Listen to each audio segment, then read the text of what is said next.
Tempat kerja seharusnya menjadi tempat yang nyaman bagi siapapun, khususnya perempuan.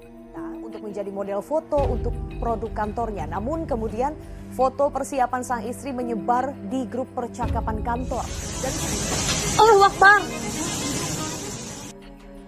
Nyatanya, pelecehan dan kekerasan seksual masih sering terjadi di lingkungan pekerja perempuan.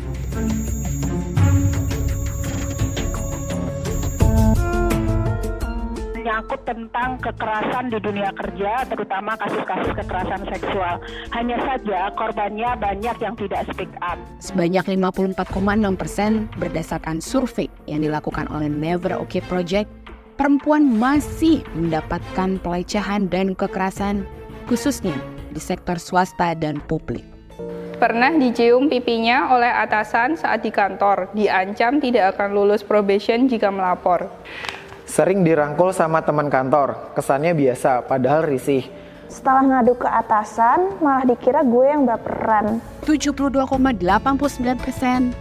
Banyak yang menjadi saksi dan mereka menyaksikan, mendengar, dan membaca perilaku pelecehan dan kekerasan di dunia kerja. Aku sering nih grepe-grepe temen Kak. Ada cowok, ada cewek. Saya risih banget tapi nggak enak buat negur.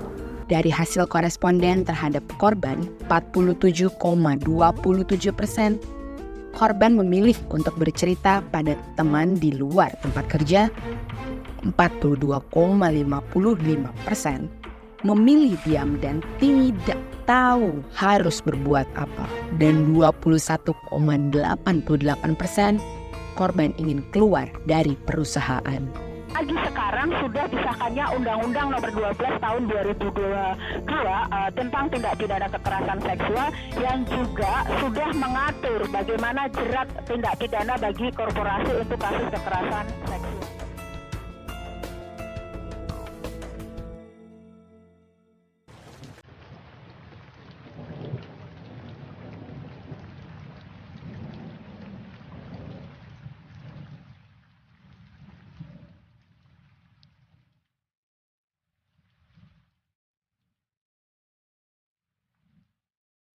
Kalau sekarang lagi mempersiapkan anak kedua, ini gerak-gerak terus nih, say hello.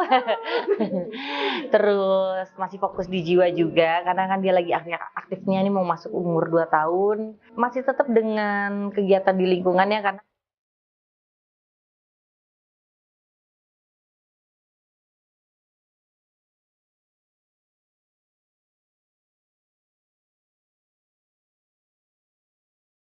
ya, kalau dari cerita itu tetap kekerasan dan pelecehan seksual di tempat kerja ya. Kalau aku secara pribadi nggak pernah mengalami hal yang itu. Tapi cerita tentang seperti itu banyak banget kayaknya. Sampai banyak film kok yang menceritakan tentang kejadian pelecehan seksual di tempat kerjanya gitu. Dan itu sangat disayangkan banget.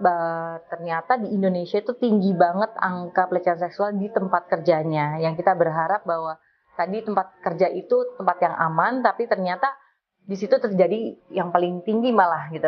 Jadi ya sangat disayangkan dan memang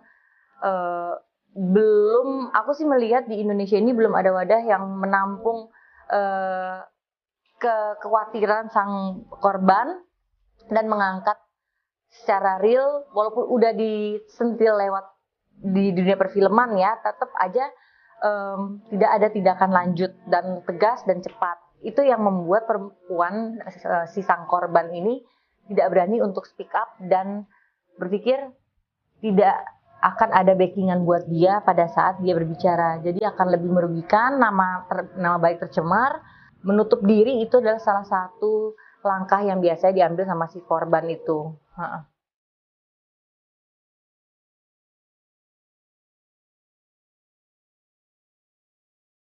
Kalau untuk spesifik aku ngebahas tentang pageant itu, kebetulan di Yayasan Putri Indonesia kan udah tidak terlibat ya, tidak ada license akan di Miss Universe itu. Tapi aku melihat bukan hanya di beauty pageant aja, tapi di semua tempat kerja itu bisa terjadi di mana aja. Baik itu dari 9 to 5 atau hanya bekerja cuma 2 jam, itu bisa di mana aja.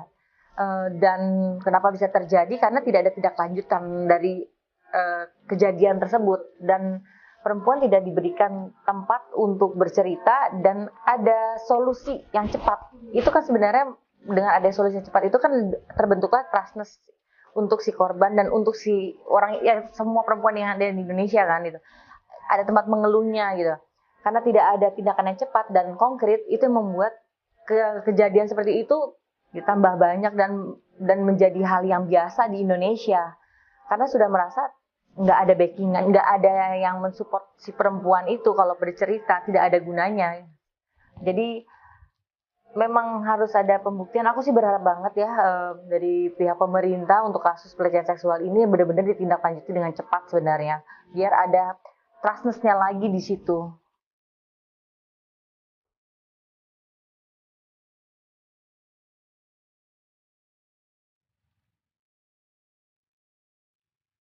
Pelecehan seksual ataupun kekerasan, mau itu hanya cuma ditampar atau disenggol sedikit, tapi dengan mungkin situasi yang benar-benar bukan bercanda ya gitu, atau mengatasnamakan jabatan gitu, terpaksa, itu udah termasuk pelecehan seksual. Wow, dan banyak yang berpikir itu hal yang biasa, sebenarnya tidak biasa, itu bisa menjadi lebih besar lagi. Kayak kita punya masalah di rumah aja, hal kecil pun harus dibicarakan, kalau nggak itu jadi besar. Kenapa sekarang orang udah mulai melakukan pergerakan atau perubahan mengangkat permasalahan ini ke permukaan, ya karena kita sudah capek, kemudian juga memang sudah waktunya untuk bicara, dan sekarang perempuan aku melihat lebih bersatu untuk membicarakan permasalahan atau bisa mewakili perempuan-perempuan yang tidak berani bicara. Jadi ya menjadi voice of the voiceless lah. Itu yang benar-benar kita angkat, dan yang harus lebih dipush lagi adalah perempuan harus bisa berani lebih speak up lagi. Dengan cara harus pertama mindsetnya dulu. Mindsetnya saya harus berbicara daripada membusuk di dalam hati. Dengan cara cari teman yang tepat untuk berbicara atau lembaga yang tepat untuk berbicara. Tapi pertama yang harus benar-benar di build up ulang adalah diri kita sendiri. Saat kita tidak merasa nyaman tempat itu, kita harus berani buat keputusan. Jangan takut untuk berpindah atau mendapatkan suasana baru. Itu suatu hal yang tidak mungkin untuk si korban itu. Harus ada sebuah perubahan. Jangan melakukan hal yang sama lagi.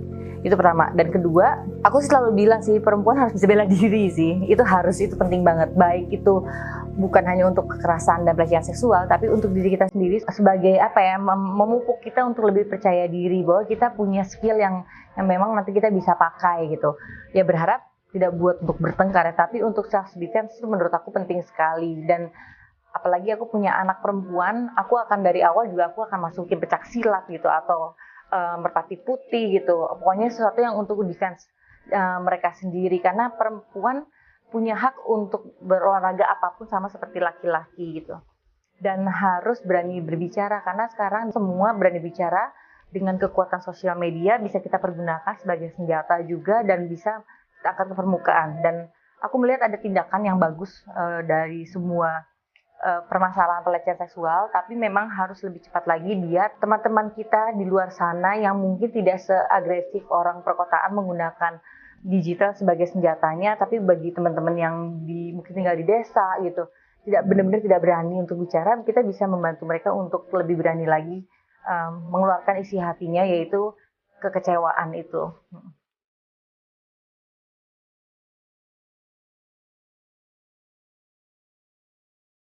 Ya kan perjalanan tiap orang berbeda-beda ya, dan dapat momen traumatik yang kayak seperti pelecehan seksual itu dalam banget ya. Jadi yang bisa menyelamatkan orang tersebut adalah dirinya sendiri. Yang seperti yang pertama aku bilang adalah mindset. Saat kita tidak bisa sanggup situ, kita bisa bilang stop kok gitu. Lalu kita harus tahu bahwa setiap orang punya kelebihan dan kekurangannya masing-masing. Dan tiap orang punya momen trauma yang berbeda-beda. Mungkin dari pihak keluarga, mungkin pelecehan seksual, atau mungkin pernah ada kejadian kecelakaan. Itu kan semua mengakibatkan trauma.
Kemudian bisa mewakili perempuan di luar sana ya, baik yang sudah punya pengalaman trauma itu bisa menjadi pilar tempat mengadu, pilar untuk keselamatan dan kenyamanan bagi perempuan gitu.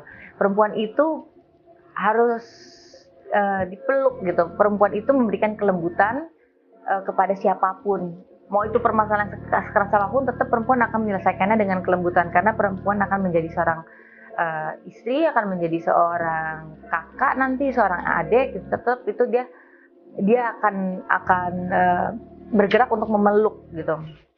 Makanya ada namanya kasih ibu ya.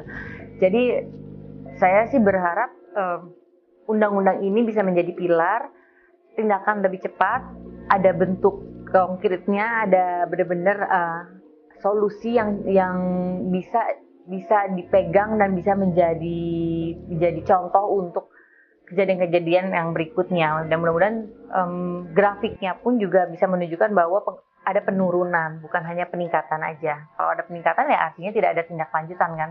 Mudah-mudahan ada penurunan.